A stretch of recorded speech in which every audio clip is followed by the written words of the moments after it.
Oh, hi. Welcome to my workshop. I thought I might read you one of my favorite Christmas stories today, if that's okay. It's How the Grinch Stole Christmas.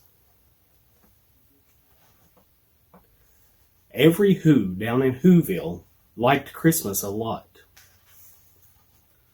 But the Grinch, who lived just north of Whoville, did not. The Grinch hated Christmas, the whole Christmas season. Now please don't ask why. No one quite knows the reason. It could be his head wasn't screwed on just right. It could be, perhaps, that his shoes were too tight. But I think the most likely reason of all may have been that his heart was 2 sizes too small. But whatever the reason, his heart or his shoes, he stood there on Christmas Eve, hating the Whos, staring down from his cave with a sour, grinchy frown at the warm-lighted windows below in their town. For he knew every Who down in Whoville beneath was busy now hanging mistletoe wreath. And they're hanging their stockings, he snarled with a sneer. Tomorrow is Christmas, it's practically here. Then he growled with his Grinch fingers, nervously drumming. I must find a way to stop Christmas from coming. For tomorrow, he knew, all the Who girls and boys would wake bright and early, they'd rush for their toys. And then, oh the noise. Oh the noise, noise, noise, noise. That's one thing he hated, the noise, noise, noise.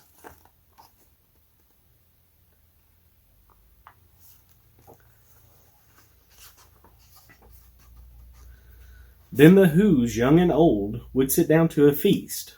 And they'd feast, and they'd feast, and they'd feast, feast, feast.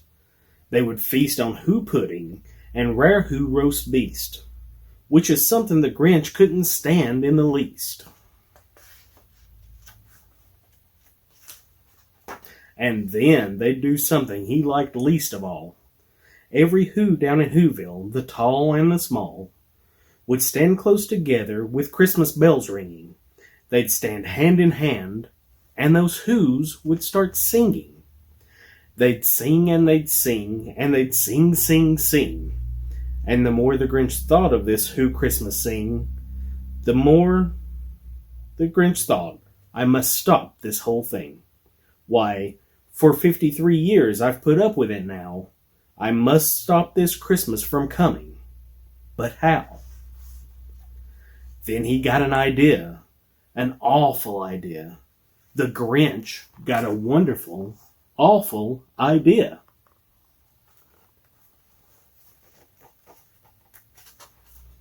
I know just what to do, the Grinch laughed in his throat, and he made a quick Santa Claus hat and a coat. And he chuckled and clucked, what a great Grinchy trick. With this coat and this hat, I'll look just like Saint Nick. All I need is a reindeer, the Grinch looked around. But since reindeer are scarce, there were none to be found. Did that stop the old Grinch? No, the Grinch simply said. If I can't find a reindeer, well, I'll make one instead. So he called his dog Max. Then he took some red thread, and he tied a big horn on the top of his head. Then he loaded some bags and some old empty sacks on a ramshackle sleigh, and he hitched up to Max. Then the Grinch said, get up, and the sleigh started down toward the homes where the Whos lay a snooze in their town. All their windows were dark, quiet snow filled the air. All the Whos were all dreaming sweet dreams without care. When he came to the first little house on the square, this is stop number 1, the old Grinchy Claus hissed, as he climbed to the roof, empty bags in his fist. Then he slid down the chimney, a rather tight pinch. But if Santa can do it, then so could the Grinch. He got stuck only once for a moment or two. Then he stuck his head out of the fireplace flue, where the little Who stockings all hung in a row.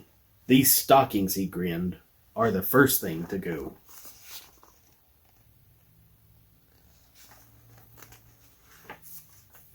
Then he slithered and slunk with a smile most unpleasant around the whole room, and he took every present. Pop guns and bicycles, roller skates, drums, checkerboards, tricycles, popcorn, and plums. And he stuffed them in bags. Then the Grinch very nimbly stuffed all the bags up, one by one, up the chimney. Then he slunk to the icebox. He took the Who's feast. He took the Who pudding. He took the roast beast. He cleaned out that icebox as quick as a flash. Why, that Grinch even took the last can of Who hash. And he stuffed all the food up the chimney with glee. And now, grinned the Grinch, I'll stuff up the tree.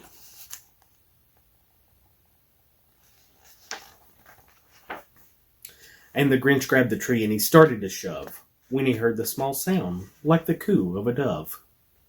He turned around fast and saw a small Who, little Cindy Lou who was no more than 2. The Grinch had been caught by this tiny Who daughter, who'd got out of bed for a cup of cold water. She stared at the Grinch and said, "Santa Claus, why? Why are you taking our Christmas tree? Why?" But you know that old Grinch was so smart and so slick. He thought up a lie, and he thought it up quick. "Why, my sweet little tot," the fake Santa Claus lied, "there's a light on this tree that won't light on one side. So I'm taking it home to my workshop, my dear. I'll fix it up there, and I'll bring it back here." And this fib fooled the child. Then he patted her head, and he got her a drink, and he sent her to bed. And when Cindy Lou Who went to bed with her cup, he went to the chimney, and he stuffed the tree up. Then the last thing he took was the log for their fire. Then he went up the chimney himself, that old liar. On their walls he left nothing but hooks and some wire. And the one speck of food he left in the house was a crumb that was even too small for a mouse. Then he did the same thing with the other Who houses, leaving crumbs much too small for the other Who mouses.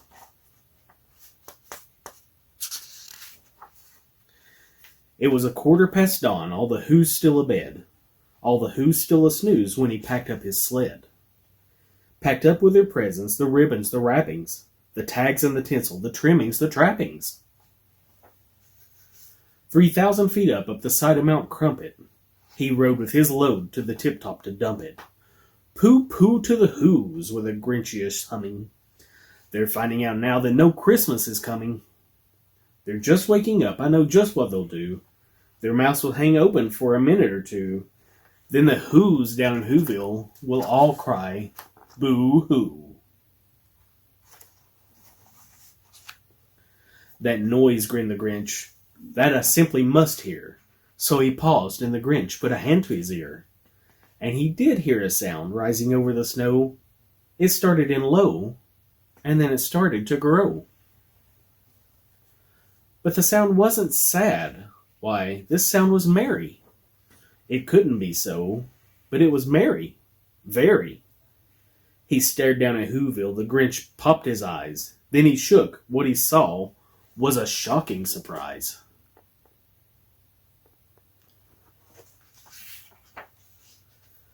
Every Who down in Whoville, the tall and the small, was singing without presents at all. He hadn't stopped Christmas from coming. It came. Somehow or other, it came just the same. And the Grinch with his Grinch feet, ice cold in the snow, stood puzzling and puzzling. How could it be so? It came without ribbons. It came without tags. It came without packages, boxes, or bags. And he puzzled 3 hours till his puzzler was sore. Then the Grinch thought of something he hadn't before. Maybe Christmas, he thought, doesn't come from a store. Maybe Christmas, perhaps, means a little bit more. And what happened then? Well, in Whoville, they say that the Grinch's small heart grew 3 sizes that day. And the minute his heart didn't feel quite so tight, he whizzed with his load through the bright morning light. And he brought back the toys, and the food, and the feast. And then he himself, the Grinch, carved the roast beast. I hope you've enjoyed The Grinch. I'll be there to see you on Christmas Eve. Merry Christmas.